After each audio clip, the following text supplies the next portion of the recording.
In the previous 3 parts, we looked at how you would deal with expanding a bracket like this. What we learned was that the term out here is multiplied by both the terms in here.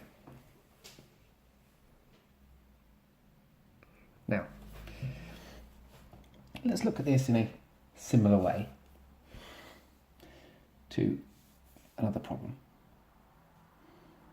Let's look at 3 times 14.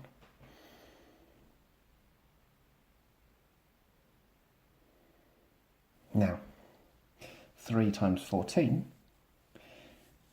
we'd probably write either like this or like this. So this is the column method for multiplication, and this is the grid method.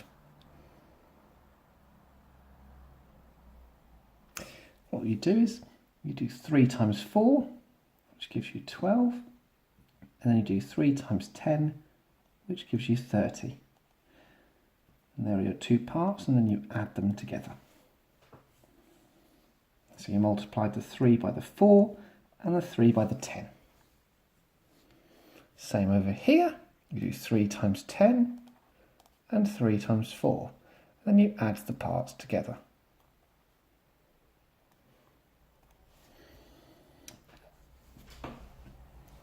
Have a look at this now and see why I've done this.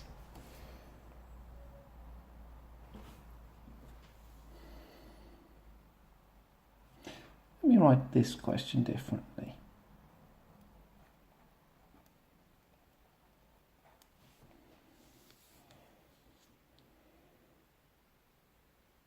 Can you see what I'm hinting at yet?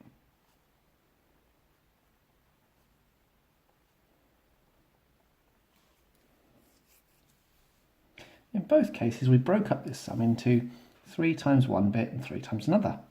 A bit like in this bracket, we do 3 times this, then 3 times this. Now we could write this sum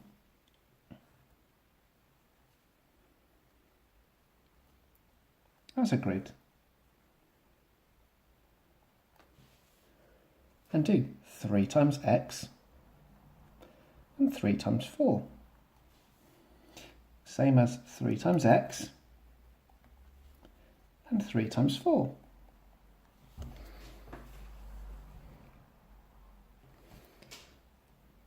The reason I show you the equivalence of this method and this is that it will help us greatly in the next step. So, let's consider this situation.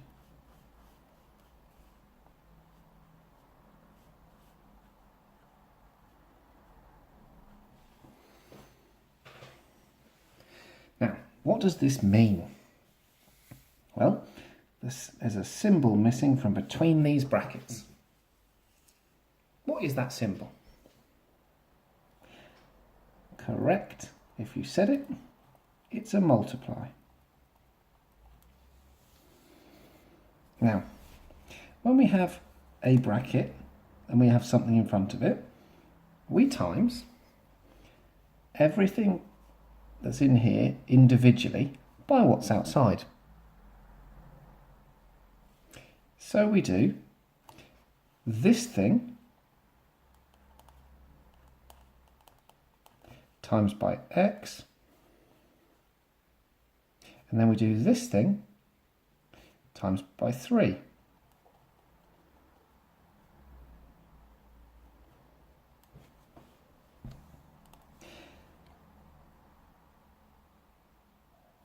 Remember, it's 3 times x, so it's this times this, and it's 3 times 4, so it's this times this.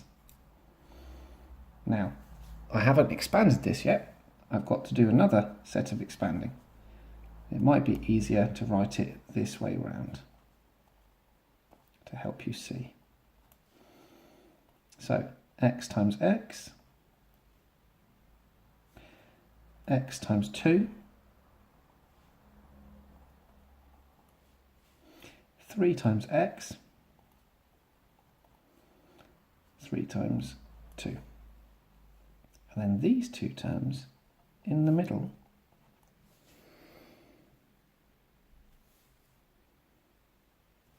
they can be combined to make 5x. Now the new step is this line here. So I'm going to go through that again. Whatever's outside a bracket, you multiply that thing by the first term and that thing by the second term. So when we have a bracket here, we do the bracket times by this term and the bracket times by this term.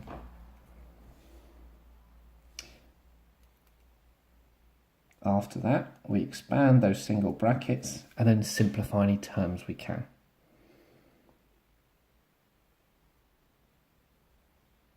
Now this is how we originally learnt to expand single brackets. But it's not the only method. So what we're going to do is, I'm going to now show you two other methods, and then in the follow-up video, we will practice several examples of each method. So, this was the doing it as you see it method. Let's try now doing it by column multiplication.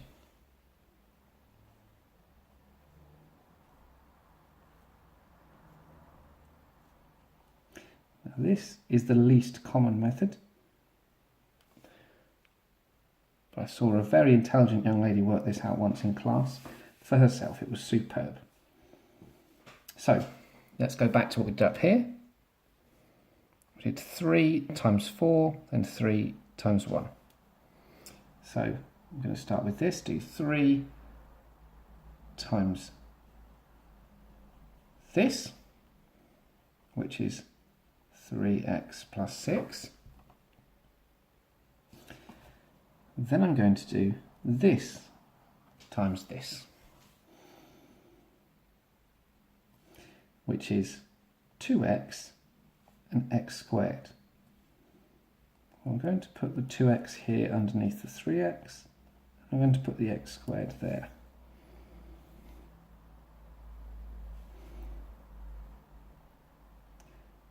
So you can see each column has numbers, x's, x squareds. So the next column would be x cubes. Let's go back through that again, similarly with a numerical example. Here where x has been replaced by the 20. So, first thing I do is 3 times 22, which is 66. 3 times this, which is here. Then I did 2 times this. Obviously this is 20, so if it's 20, instead of starting here I start 1 across. So 20 times 22, well that's 44, 0, 440. So 20, so I start 1 across. X, so I start 1 across. 2 times 22 is 44. X times x plus 2 is x squared plus 2x. Then I add those together.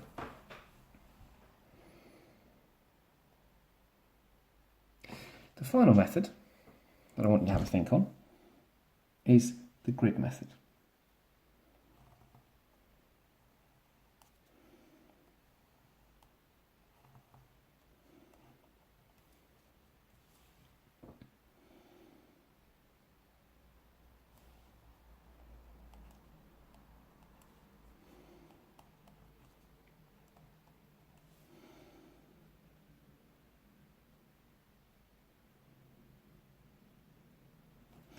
So, first bracket, split across the top. Second bracket, split down the side. X times x is x squared. X times 2 is 2x. In this case, positive. Interesting, this is the same as here and the same as here. 3 times x is 3x, again positive, and 3 times 2 is 6. And this matches here and here. Now, these four are your answer, like so. So we're going to add those together, and the only two that add are the ones with the same x terms. So it gives me the same answer 3 different ways.